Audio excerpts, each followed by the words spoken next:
Some automotive naming conventions make absolutely zero sense, but since it first hit the showroom floors back in 1989, I'd say the Subaru Legacy was very aptly appointed. This 6th generation update gives Subaru's stalwart sedan a bit of a facelift, and more importantly, lets me use our sweet mid-cycle refresh graphic. Subaru's 2.5-liter 4-cylinder boxer engine powers the Legacy as it did the previous generation. It's an adequate enough mill, but if power is what you're after, a 3.6-liter 6-cylinder is also available on the limited trim. Both options are mated to a continuously variable transmission, of which you probably know by now I'm not a fan. However, I will say this one isn't bad. Its discernible ratios are well spaced, which of course aren't real since there aren't actually gears on a CVT, but it doesn't have that infernal drone they usually create. Paddle shifters offer more natural feeling shifts, should you choose them. Part of Subaru's legacy is its offering of all-wheel drive standard in most of its lineup. This uppercase Legacy continues that tradition for less than $30,000. And a retuned suspension on this refreshed version promises a smoother ride on those 4 wheels. It actually delivers. I like the drive feel in this car. The power delivery and the ride quality are smooth, but they have a little bit of a sporty edge to them without feeling jarring. The electronic steering has been reworked too. The responsiveness is quick and it makes the Legacy more maneuverable. Overall, I really like the modifications that they made. I think it improves the drive quality, even if the engine isn't breaking any land speed records. Responsible for the Legacy's sportier look is a lower and wider grille, and an exhaust that's now integrated into the rear. This crimson red pearl paint option is new for this update too. The exterior mirrors and C-shaped LED headlights also help change the look of the car. The interior of the car got an entirely new look. There are fewer buttons on the center console, and there's now an 8-inch screen, so it's a lot easier to see. Everything's really intuitively laid out, though I wish that the radio button were over here, more conveniently located to the driver. Otherwise, I think there's a really nice balance between physical buttons and touchscreen. The Starlink infotainment system is easy to use and score points in the advancement column, for now offering Apple CarPlay and Android Auto standard.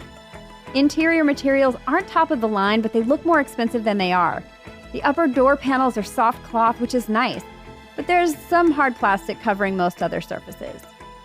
The seats are really comfortable and nice and supportive, and I have plenty of headroom.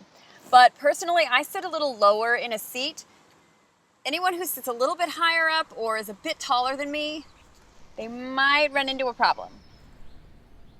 Room in the back seat might be a little bit more of a challenge. I mean, not for me personally, but for somebody who is regular sized, it might be a problem. And one of its biggest competitors, the Honda Accord, has 2.3 inches more room back here. Now, the middle seat is, it's not really a seat. I'd say it's more of a way to get from door to door. And while this armrest is nice and long, it does not make for a good seat back cushion.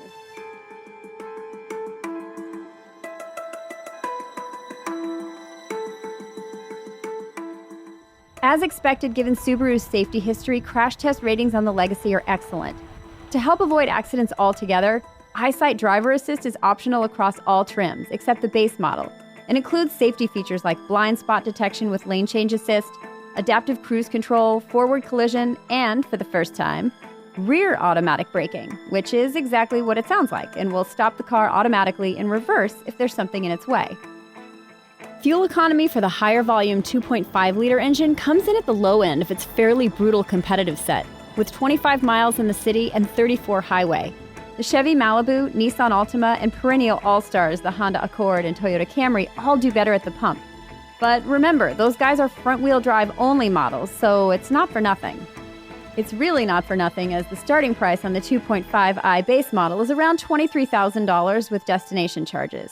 3.6R Limited at the top end of the cash spectrum will cost just under $33,000, and that's before adding anything from the option sheet.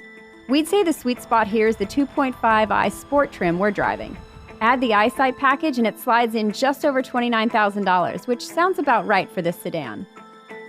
Since the late 80s, when Milli Vanilli was blaming everything on the rain, the Subaru Legacy has proved its staying power. Despite some hefty competition in a dwindling mid-sized sedan category, the improvements made to this generation should help keep the Legacy relevant until the next major overhaul. And luckily for Subaru, well, they're loyalists. They love their Subarus. So much so, in fact, that they probably think every car Subaru makes should be considered a legacy.